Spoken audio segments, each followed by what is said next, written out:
Hey everybody, my name is Kendra. I am the Trans Resource Navigator here at the Southwest Center. I've had the position now since January, and I am one of your hosts here for GenderQ. I will not be hosting today's episode. Today's episode is going to be hosted by Mars. We have two very special guests, Tyler McCormick and Jack Thompson. I'm sorry, I lost his name for a second, but I took care of that. I looked it up, and my co-host over there reminded me. They are both. The topic today is going to be trans men. So the trans-masculine experience in leather. The trans-masculine experience in leather. I'm sorry, I botched that too. I'm going to switch over to Mars now because they actually know what they're talking about, and I will step out.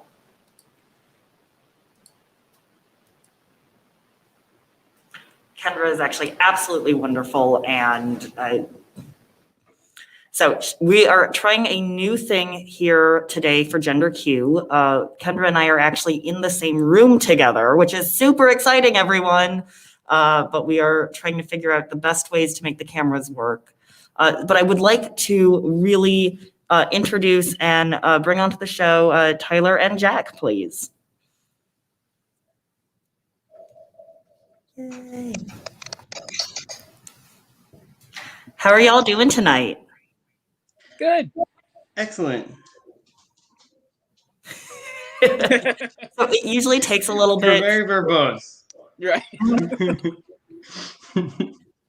It usually takes a little bit for some questions to start filtering in. So would each of you be willing to just speak a little bit about who you are and just some of your experience in the community? After you. Oh, jeez. So I'm Tyler McCormick. I was IML in 2010. So it's been a minute. I was the first trans man to win IML. I'm also disabled, so I was the first person who actually uses a wheelchair to win. So that became my tagline, whether I liked it or not, in my year. Yeah, there was a significant backlash that I got to see some change happen in the last few years, and then Jack came along and wore his amazing jock on stage, and I will hand it over to him with that little tidbit. All of a sudden, we have nobody in the chat because everyone goes and looks at my Facebook. It's worth it. I'm Jack Thompson. I was IML 2019. I say was because I'm technically That's true. In title, despite what people think. And yeah, I wouldn't have been able to win or do anything if it wasn't for Tyler. I've said in a few different interviews that like I'm not the first. I was the first trans man of color to win, which was my tagline for my whole year. Right. Whether I liked it or not. But I did see that it did some good for the community, and after Tyler won, it definitely pushed trans folks up to the front of the line for people to realize that we're part of the community and we needed to be taken seriously. So I definitely would not be here without him. Aww. I love how you were able to make it different. Because I had to be like, okay, so, and I'm trans. And you were able to be like, I'm trans in big colors. And it was a different thing. And that's what I loved about the change that you made for a lot of younger people. And yet we're so the same because we're going to be made fun of the rest of our lives for being the two IMLs that are trans that both have wolves on our fucking patches. Right.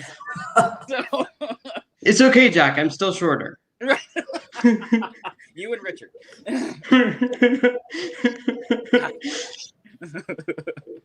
We have some wonderful people in the comments tonight. I see Jody, who supports us every time, every show. Thank you so much. And I don't know if y'all can see, but she says, "Free mom hugs. Arizona loves you all." Aww. Yeah, they're fantastic. We also, it looks like we have a few other folks in the chat. Please, all y'all, please ask questions because we have some wonderful folks here tonight. Why don't I get it started a little bit? Because you both already talked about IML.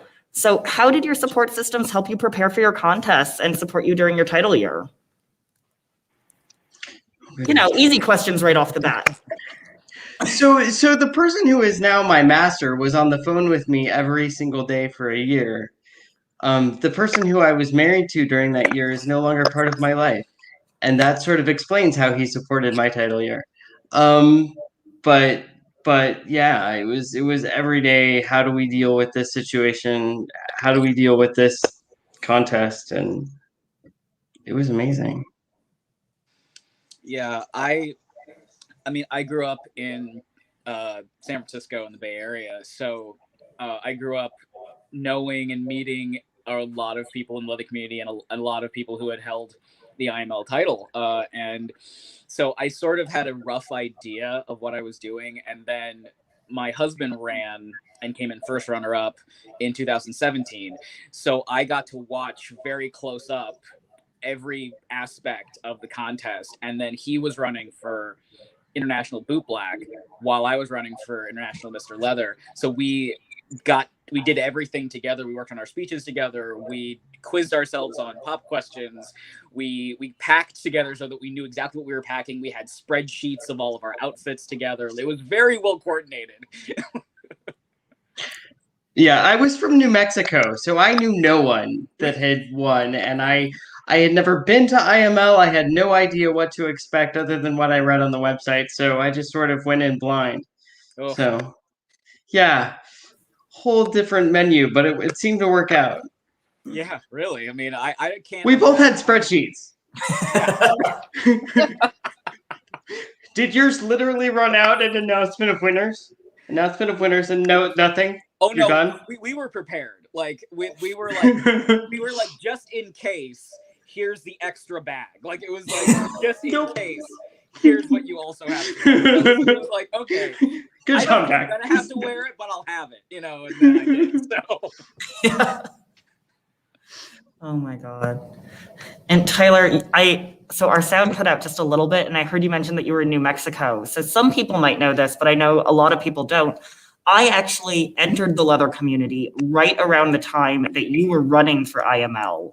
And I was also in New Mexico at the time. So I knew you and you didn't know me. Wow, okay. Sorry. Small. I wish I had known you then. I also looked a lot different. I was very femme presenting at the time. I remember a few of your a few of the fundraisers you did, and I remember a lot of what happened around your contest. So you were actually a really important part of my journey. So I probably did some of your leather because Jason and I, who won International Miss Boot Black that year, did every single piece of leather in New Mexico at least twice to fundraise to get us there. Yep. Yes. I remember this. Oh my God. I think I remember a hog tying contest. That sounds like me. I'm learning so much right now. So. Literally, there were people that walked by our boot black stand and threw money at us and said, "I have no more leather. I have no more leather." Just take the money. Just take the money. Yes. And I see someone said yes to spreadsheets of what to wear and when, and separate packing. And another person went and separate packing cubes for each outfit. Yes, exactly. Yeah, we drove to IML from Baltimore, so we had everything packed up in the Jeep, including 2 separate boot black stands, and all of our stuff, all very well coordinated in its own little bags, and like it was intense, but it was a good drive. Like we made it happen. It worked. So. See, and I didn't have them all in their own separate things because I had like 8 pieces of leather that we had to like switch around to make sure they all went to which outfit to make them look different. So Yeah. that all worked out too. If I hadn't right before that, I'd worked at Mr. S for 2 years. Nice. My collection would have looked exactly the same as yours did, but I was like, no, I prepared. I got so much stuff in those 2 years. Discounts matter. Right. So I do have a question, because this is about trans masculine experiences in the leather community. So how do you each navigate gay male play spaces, and how has that evolved over time? Go for it, Zach.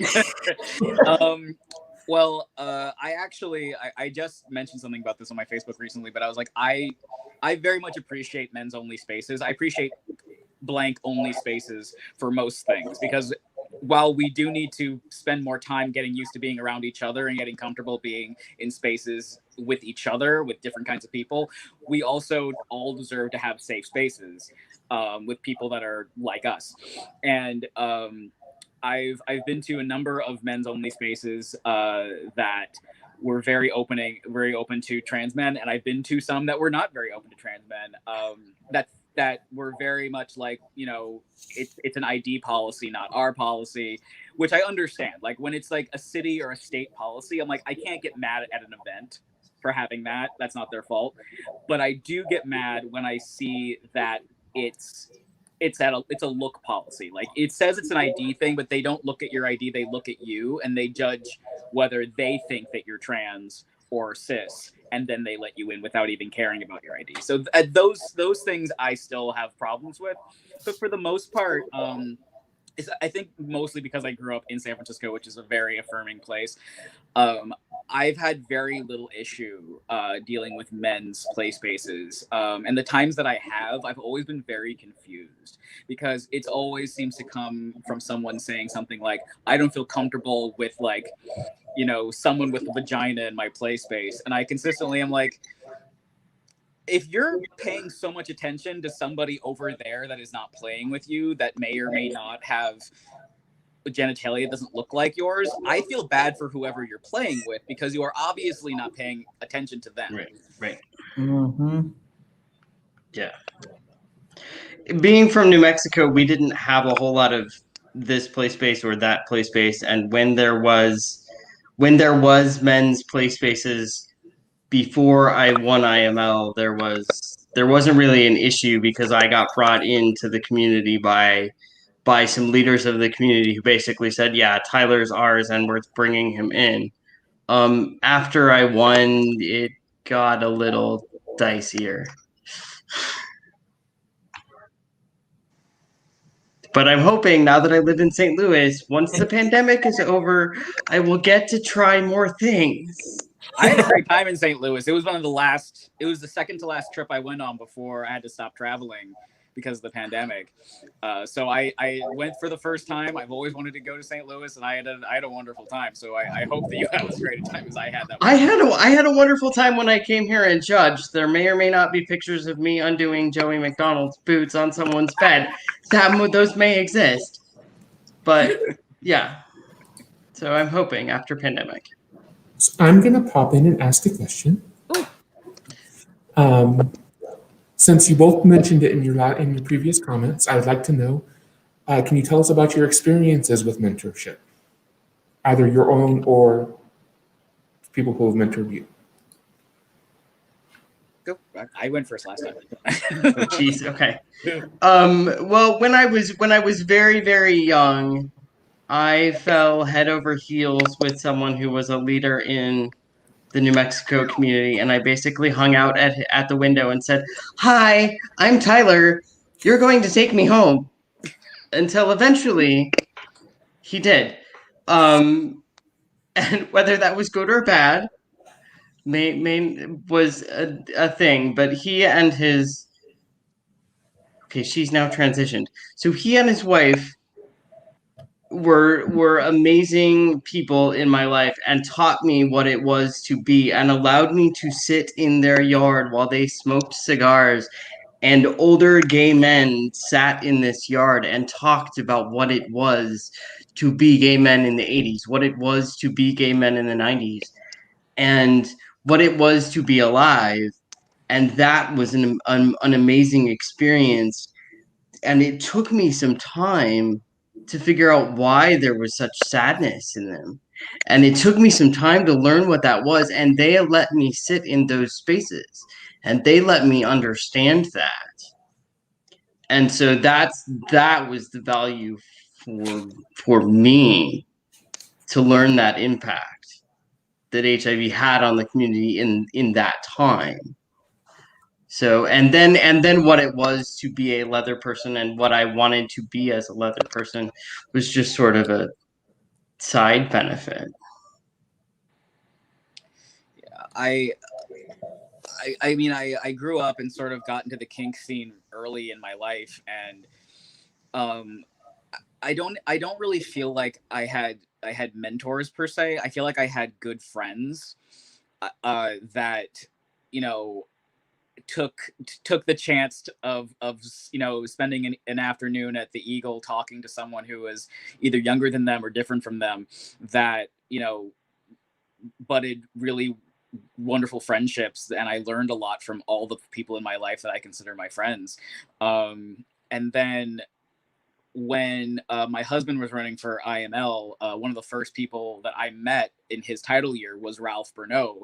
And he was one of the first people that I met that was in that, like, the men's scene specifically, that looked at me not as, like, you know, the toting boy or the husband who holds the drinks, but like talked to me like a person and made me feel like I was equal as opposed to just like the arm candy. And years later, you know, he's still one of my favorite people, and many of the other IMLs have been amazingly helpful and sweet and understanding and answered all of my questions. Like the amount of times that I've called James Lee or, you know, Jeff Tucker or Tigger when I've needed, you know, someone to listen to me. I also got to be really, really, really good friends with Tegan when Tegan, well before Tegan won titles, and just hearing them and letting them have their experiences and watching them go through their title years really helped me kind of deal with the ins and outs of the turmoils of being a title holder.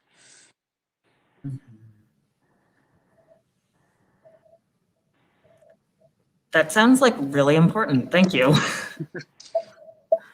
Like, I'm just soaking it in, going, oh my God, just all these people. I just remember when I was running and I was talking on the phone with Jeff Tucker. I was getting ready to run and I was like, oh my God, how do I have no platform, Jeff. What am I gonna do? I have no platform. And he's like, you don't need a platform. You're just there to be Tyler. And so I was just there and I was just Tyler I didn't bother with the whole platform. But I really, really appreciate Jeff for like talking me off the ledge that day. I think Jeff Tucker has talked hundreds of people off many ledges. Right. He's very good at it. I also had all of Onyx to like really have my back through almost everything I did, and all of the elders in Onyx that have called me or been there for me or just listened to me whine, you know, for so long. And now to turn it around, it always feels weird when someone comes up to me at an event or something like that has been like, I look up to you, or like something you said or did something, and it's always really weird because I feel like I'm like, I don't, what could I have possibly done or said? Because I'm just Jack, you know, I'm just a weird little nerd. What could I have done or said to help you? And when they explain things to me, I'm always like, oh, I did say that. That's weird. I'm glad it helped. You know. I think we both approach it from that same place of just showing up, and I think we both just show up, but it's not just showing up. It's actually being present and being in your person. And that takes a lot of work, and you don't get to see that in a lot of people. So I think that's a lot of it too, is being present. Yeah. I think that's actually really important. I'm listening to this and I'm like, oh my God, I remember when, so I know this isn't centered around me, but I'm also a title holder. So I remember that like weird transition though from just Mars to like people knowing who I am when I'm out and about. And I'm like, oh, I didn't realize I impacted you that way. Oh, thank you for, I feel so awkward about, I'm just me, it's okay. Yeah, I think everyone has that. Like the few people that I know that have become title holders that didn't have that feeling of like, wait, what? Like are folks that have always had that air about them of like, of course you know who I am. You know, like it didn't matter if they had a title or not. Don't you know who I think I am? Right, exactly. That's sort of just their personality. But for most folks, it's you transition from being somebody that you're trying to fit in and you're trying to find a foothold in a place that you belong to being the thing that people are looking at, that they want to be like, that's what it is. And that's what I want to be. And it's, it's not a gradual thing. It just happens.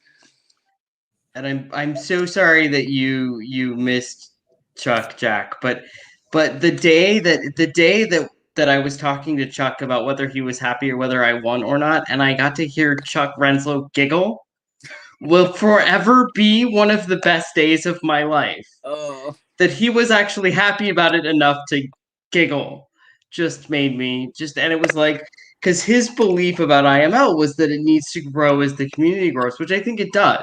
Like our circle gets a little wider. We're all different people, and if you stuck us all in a room, I'm not sure how that would go. But we're all, the circle keeps getting a little wider. And sorry, I love that song. Guardians of the Galaxy, of course. Exactly.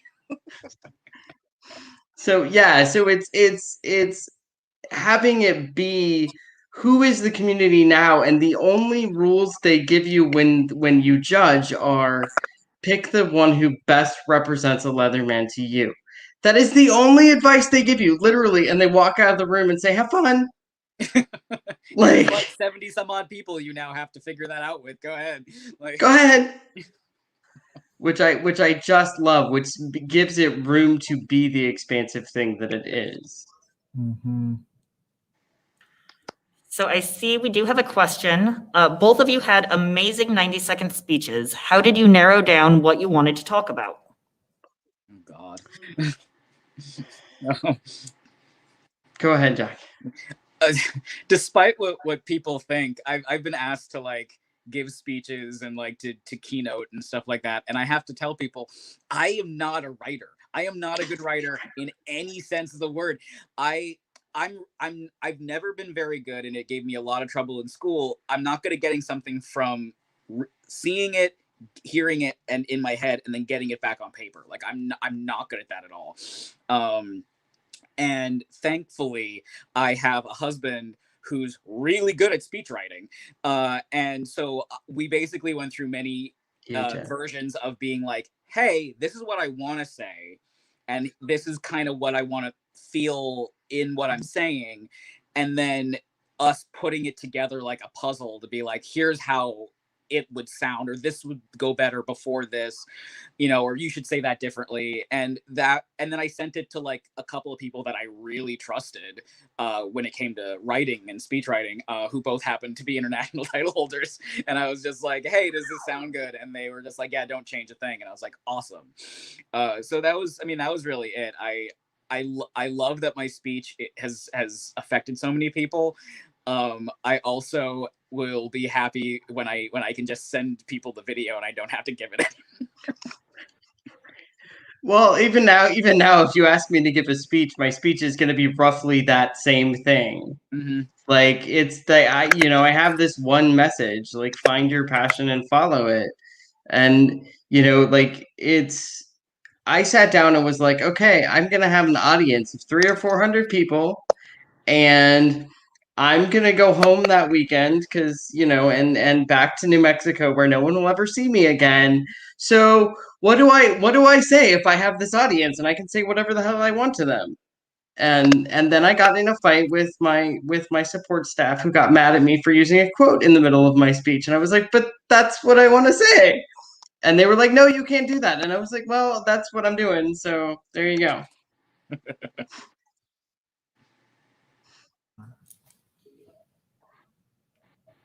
Cool. Hi, Kenneth.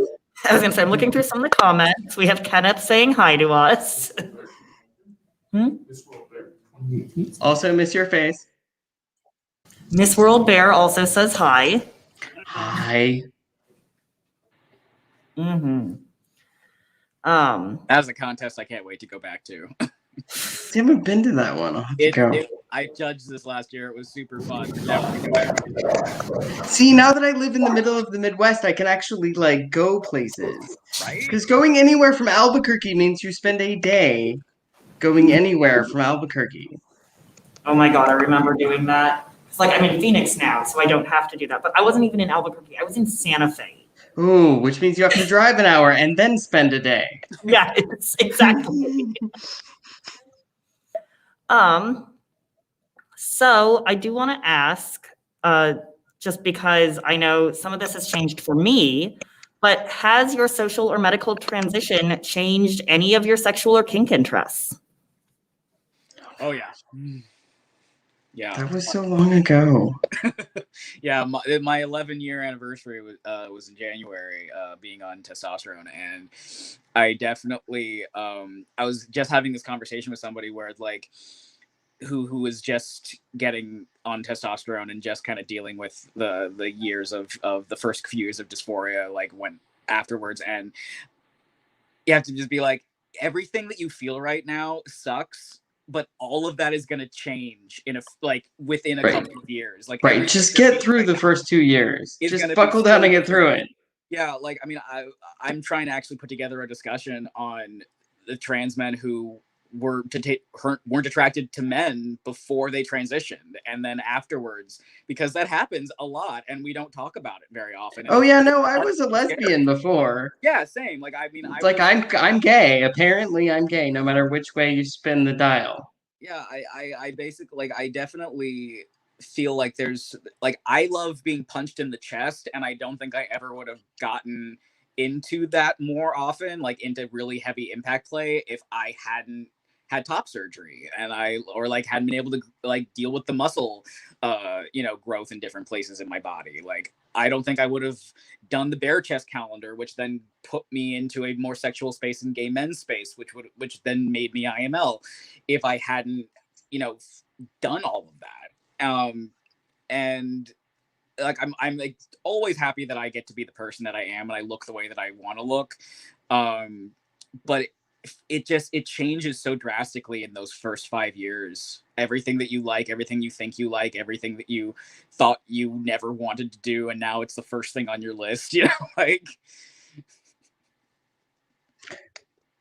Yeah, I mean, I just went into it. I mean, I was 22 when I started. And so I didn't really know much before that. So I just went into it with an open mind. Here's going to be what I'll see what happens. I'm not going to put any restrictions on it. So Thank you for answering that.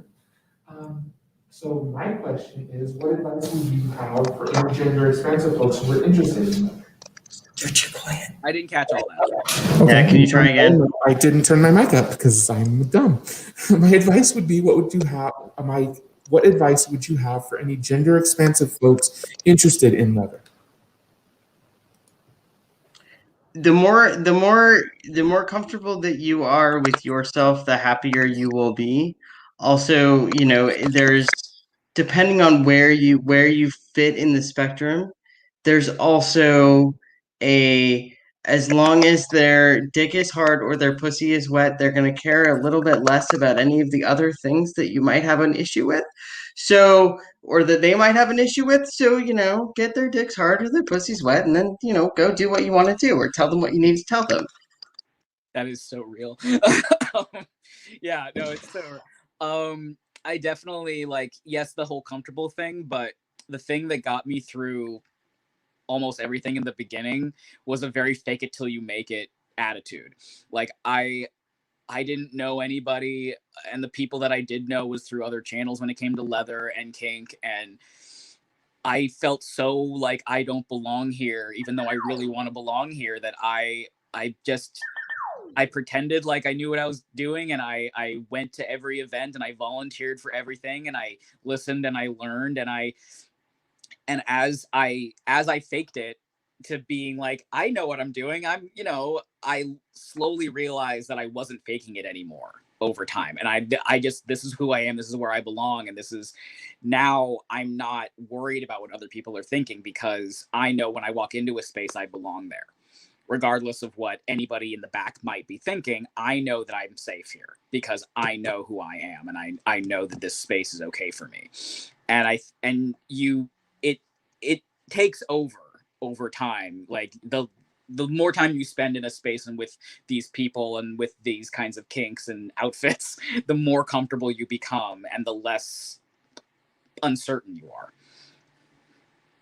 And everyone else there has imposter syndrome too, just so you know. Literally every single other person in that room has imposter syndrome too. Mm-hmm. Well, thank you both. My next question is, family can be very important and hard for some LGBTQ plus folks. How did they handle you coming out in any ways that you may have at this point? I haven't spoken to my family since I was 19. I have no relationship with any of my biological family members. So I made my own, and that works for me. I have my own family, and it works for me. I have a dad who is a Leatherman, who is my dad and not my leather dad. The one time he arranged a scene for me, it was with Midori, and he couldn't be there because he would laugh his ass off. She proceeded to tie me by my tennis shoelaces to the bottom of my wheelchair and say, "Get out." And then we fought like 8-year-olds on a playground until I could get to my shoes and untie them. Do you have any idea how hard it is to untie your shoelaces? Tied by Midori? Seriously. Oh my It was God. awesome. Oh, I would love that. Oh. And then I was like, well, why weren't you there, Dad? And like, it took me like 2 years to realize he wasn't there because he would have laughed his ass off. The things I wish we could record in this community that we don't. I have a very good relationship with my family in general. My mom and dad have come to multiples of my drag shows, especially my mom. My sister played my speech at her workplace. She's a lawyer. She's in a very straight white world, and she's very proud of me, and I'm just sad that her and my brother-in-law and my tiny niece moved during the pandemic from New York, which is near us, all the way back to California near my parents.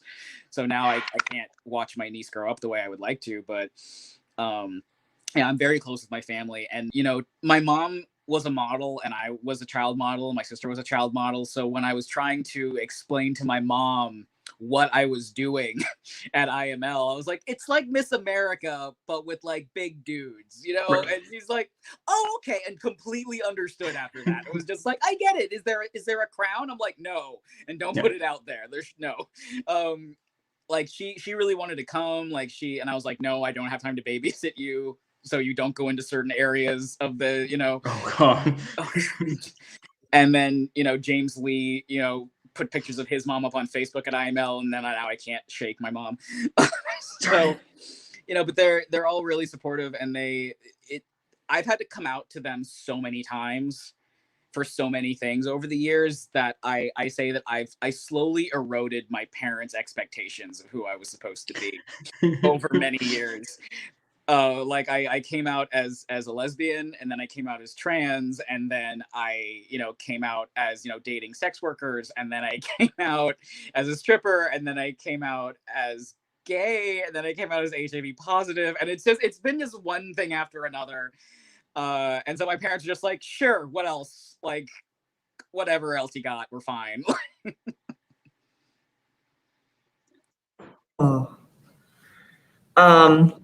I'm actually kind of curious about, because Tyler, you were talking about forming your own family of choice. I'm kind of curious about how you each have gone about forming your families of choice, because that's very much a thing we do. It just sort of, so I was 19 when my parents kicked me out, and I knew a few people here and there, and they just sort of swooped in and took care of me for a while, when all of that went down. And then it was, who are these people? Who do I want to be? And now well, I met my dad at South Plains Leather, and we just sort of fell in love with one another in this way. And it was like, okay, God, I was young. I think I was like 23, and he was just like, oh, you need, oh, come here. And at the time, I didn't know that I was gay, and so it was, yeah, he just was like, oh, that's fine. You'll figure it out. And then I called him one day and said, Dad, I'm gay. And he was like, well, I wondered when you were going to figure that out. So, and just kind of laughed at me. So it's running into these people, and it's sort of a soul hit thing, and I think when you feel that, you just have to follow that, if that makes any sense. I've had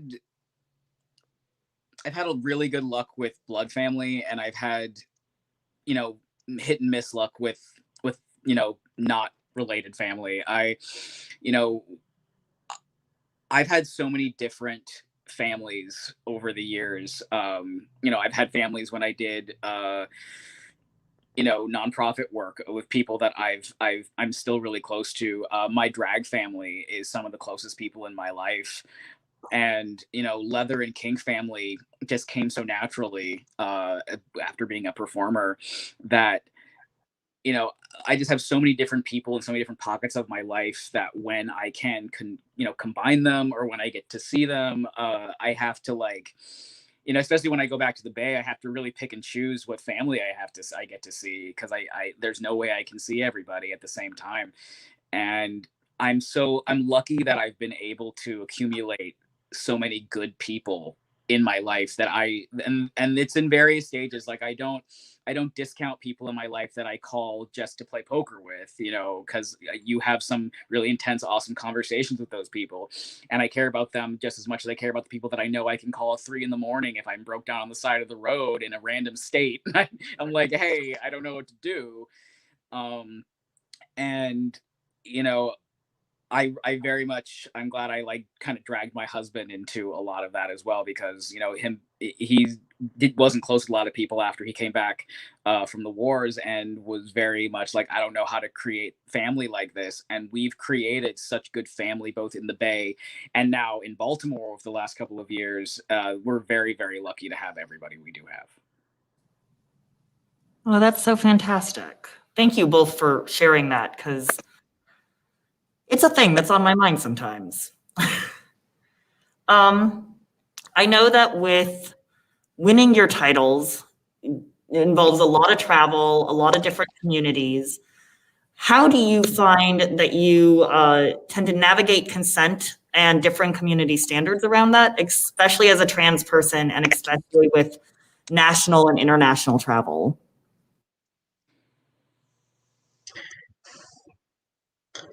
I'm not sure I'm grokking all the way the question. Because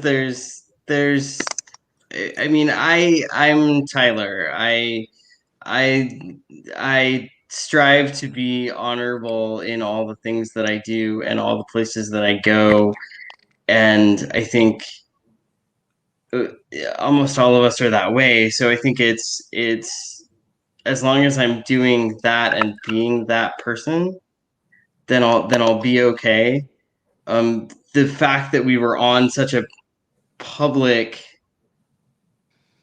that we were outed as trans people in such a public way, sort of does some things to that consent, because people know that I'm trans before I've met them most of the time. It's very, very, very rare that I'm coming out to someone as trans. So yeah, I think as long as you're, strive to be a good person, you'll be okay. I'm not the one to give the best advice about how to give disclosure in those moments. Also, I just wanted to add my heart was because you used the word grok, and I don't know a lot of people who use that word, and love you. Thank you. I mean, I similarly to Tyler, like I go with the golden rule of just don't be a dick. Like I try to be really respectful to everyone. I try to ask everybody what they want to be called, and do no matter whatever your gender presentation might be, I try to ask, and I try to like be as consistent with that as I can be. I also because I'm so close to that traveling a lot time, something that I did specifically was I asked questions. Like, odds are if I'm traveling there, one of my IML brothers is there, or there's an Onyx chapter near there, or something that I can be like, hey, what's the temperature like? Like, what is like, if I'm going with my one of my dearest friends and first runner up, Jean, who who's on the Beartooth calendar with me, our whole thing is when we go to places together, we will immediately find the bathhouse and figure out what to do with that. And I always am like, he's like, well, if you can't get in, I won't go in. And I'm like, so I have someone who's always with me that I know I can depend on to be there for me and be on my side, no matter what the situation calls for. And I've also definitely had people like know that I'm showing up in a place and be like, poke, hey, just so you know, here's what the local drama is. And I'm like, local drama is not really my issue, but it's good to know ahead of time. Thank you. And just go with what I can and be as kind and understanding as I can be in any situation.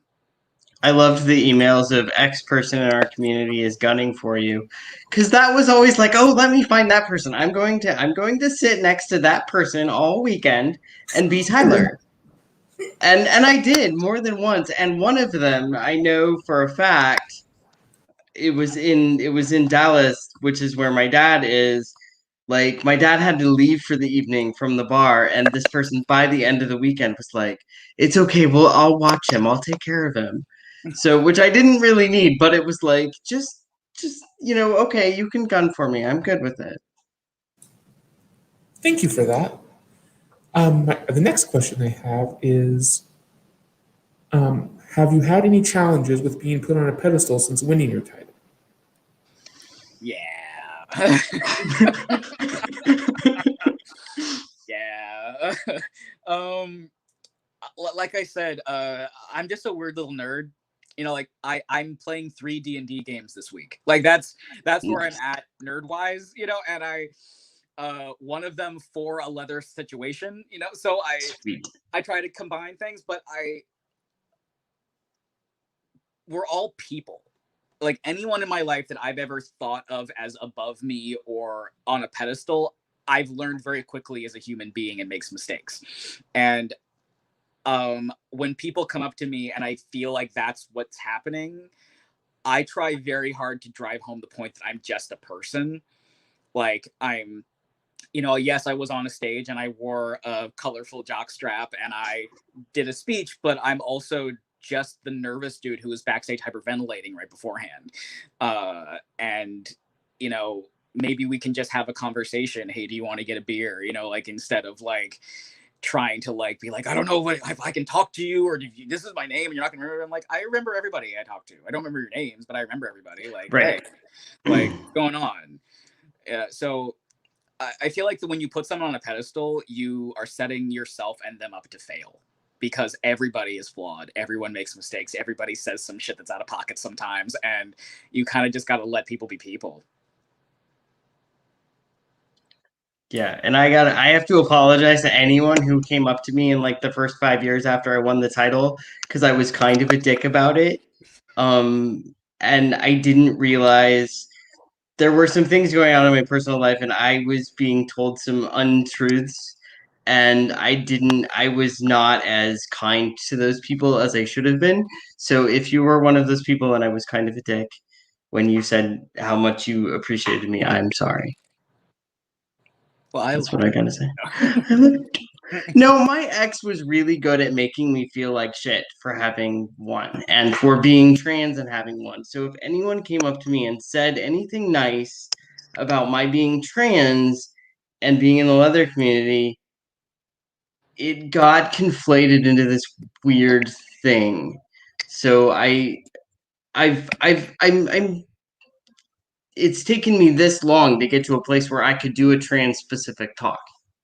This is the first trans-specific talk I've done since I won. So thank you for inviting me. And I get to be You're here. very welcome. Thank you for coming on. The next question is, are there any aspects of the leather community that you find more accepting or harder to navigate? You know who I love? You know who I love? I love the really old school guys that were out before HIV. Those guys that were around before HIV, they're the most accepting, friendly, wonderful bunch of people who get who I am without my ever having to like explain it. Those are the guys that I love. I mean, there's so many parts of this community and the various points of the community that are a little bit different from each other. And you know, something that I'll say it here, I'll say it again, I'll say it over. My favorite event that I have gone to every year, except for this last one, which I was very upset about, is IMSL, because you see so much more difference in our community at that event than you see anywhere else. Or generally at women's and non-binary, more focused events, you see so much shift in what leather can look like and what we're capable of doing. We don't all have to look like Tom of Finland. You know, we don't all have to wear the same outfits. We don't all have to do the same speeches and do the same things. You see so much things that I never would have thought to put together, or, you know, kinks and outfits and play and you know, fantasies up on the stage that you don't see at so many of the other events. Though,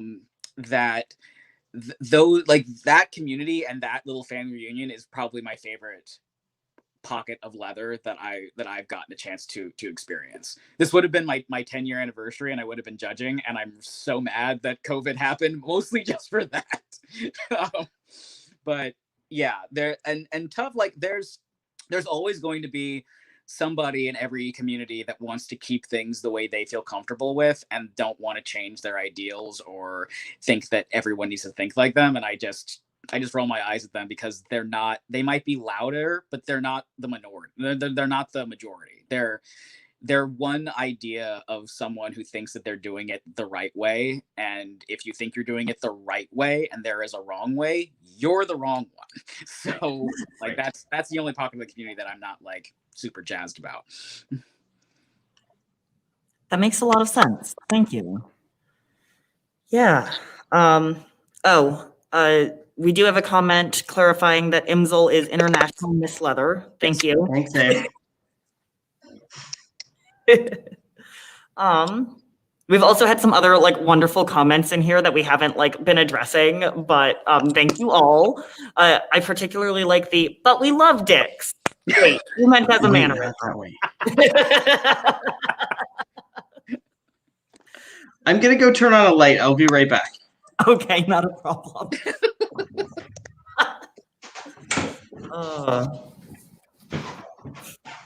So yeah, what are, like, I have so many things going through my head right now. I don't want to ask anything important with him gone. I'm like, oh, hi, hold up. So. Is that any better? No. You're fine. We can see you. That is the important part. It's actually, it's a little bit better. It's good. Okay.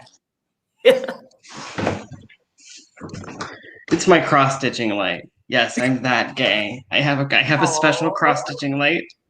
Yes. I love you. We also had a very sweet person say, there are so many amazing truths shared tonight. I'm so honored to get to hear your experiences and share your story. So grateful. Also, Tyler, I am so grateful that this is the first trans-related show you've been on. Like, yeah, thank you for being here. This is real important to me, and I appreciate this. I apologize that it took me so long to get to here, but I'm glad to be here. We all have our journeys. Mm-hmm. And I think that's actually, I think that's a really important point to bring up, is we all have our journeys. Like, to be able to get to the point where you can really talk about who you are is hard. Dave, it's like 4 feet by 3 feet and on a stand, so there's no way I can get the camera to it. I'm sorry. Yes, I was listening to you, Mars, and I appreciate you, and it's all good. We'll accept photos later. We will accept them. No, I don't want photos of the cross-stitching space later. I want photos of the actual cross-stitching. The finished projects. Yes. Somewhere on my Facebook page from like 3 years ago is me naked cross-stitching. I'm sure it's still there, but you'd have to go digging through. I'm like, so what I hear is I have to go digging through your Facebook page. Okay. Light Facebook stalking is good for everybody sometimes. Exactly. Why wear clothes? We have a comment. Lol, I'll keep an eye on your Facebook page for the finished project. I'll try. Yes. So, oh, I just lost my spot. We don't have additional comments.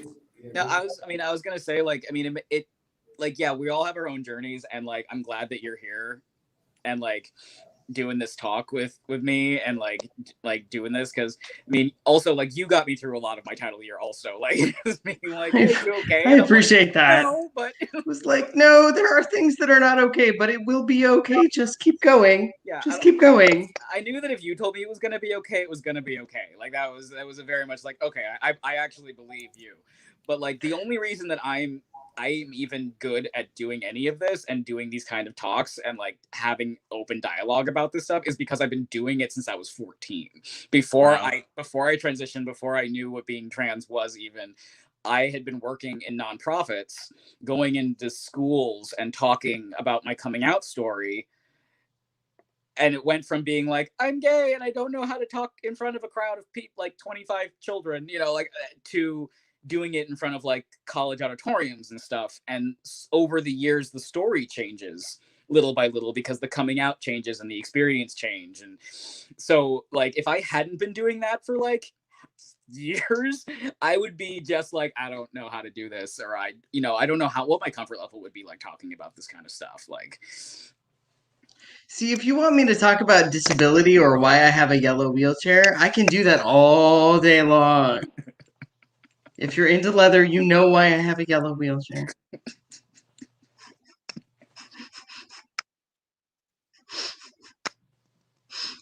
As was asked of me during my interview. It's because I'm yellow all over. Does it rust the chair? I would just like wonder what's the care. No one's ever actually peed on me in the chair.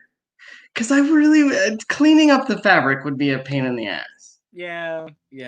Just need to get a good cover for that, I guess. Like right? Yeah. Right? Tarps are good. Like just writing down ideas for games. Right, you're like, I could do that. Yeah.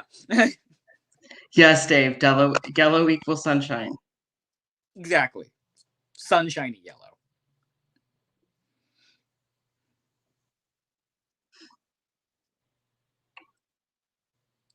It's so funny because the microphone is off. I'm just like, right.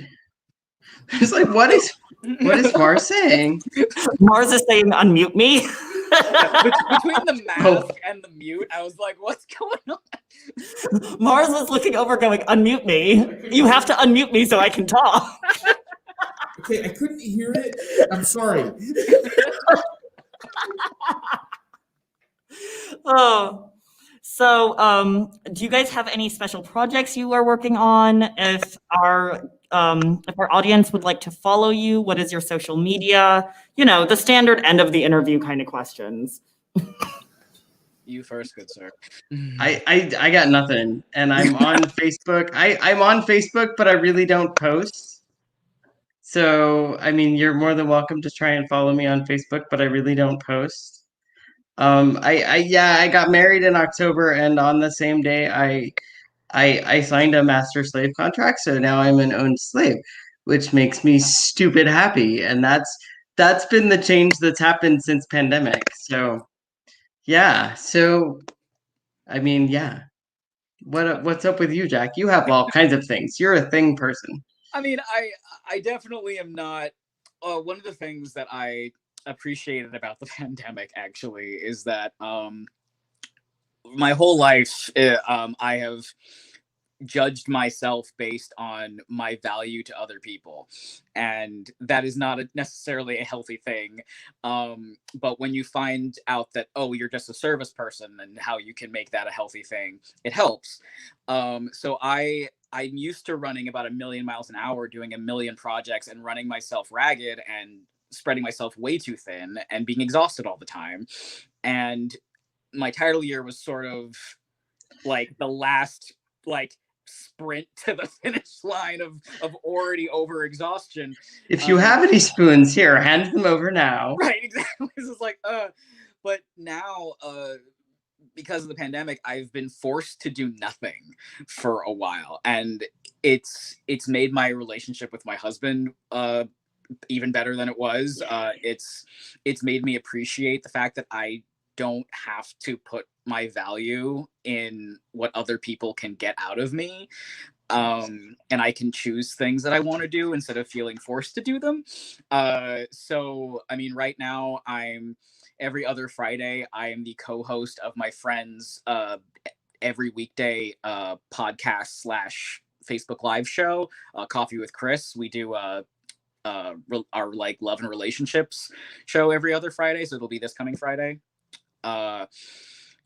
I'm headlong into D&D right now, which is also me and one of my Onyx brothers from Northwest have put together, at the request of Mama Vi, a workshop on the overlap between nerddom and kink and leather. And we do a short one-shot D&D game at the end to really bring home how you can incorporate kink into your leather and kink experience, and so our kink into your D&D experience. And we are doing one for Imsel, so when all the Imsel and Imsel stuff comes up, look for our workshop. We'll be doing a full-on D&D game at the end of the workshop, which will be fun. And I'm also working on a lot of just local things. The thing that has gotten me through the pandemic the most, besides my husband and my little pod, is we have a private queer club out here called the Clifton Pleasure Club that is a physical space. So there's a bar, and the person who owns the actual space and is on the board with me is a chef and tries to cook and feed the community in a lot of ways. And even during the pandemic, we did a lot of stuff outside and tried to be really there for the community to still have some level of social time. Now we're getting back to doing in-person events, and so we're really focusing on trying to make that as safe and fun of an experience for everybody that wants to go there. So that's really what I'm doing. And you can follow me on Facebook, but yeah, I mostly just post nerdy stuff all the time. I'm also doing the Bear Chest calendar again. Nice. For the alumni edition for 2022. So if you want to donate some good money to the PRC that does a lot of good work in San Francisco around HIV, give money to my campaign, and you can order a calendar with me on it, all shirtless, for next year. Fantastic. Thank you both. And thank you so much for being here this evening.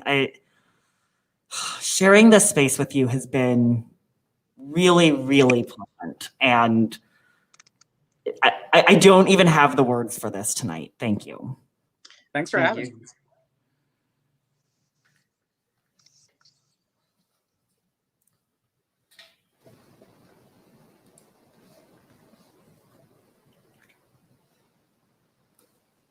Thank you all for being there. I really appreciate it. Thank you all for watching. We do have one more announcement we'd like to make. The trans resource position we've created a clothing closet for trans individuals. We're in the process with the Imperial Court of Arizona doing a clothing drive and making sure that all the clothing is available to the trans community. If you can contact me, Serotonin, on Facebook. You can also do Jericho or Eva Steel, and we'll come around and do pickups for you. So if it's something you're wanting to do and donate some clothes, they'll get put to a good use. The clothing drive will be going on all month. So thank you for all the support and love that you give us. Thank you for watching the show. Have a great day.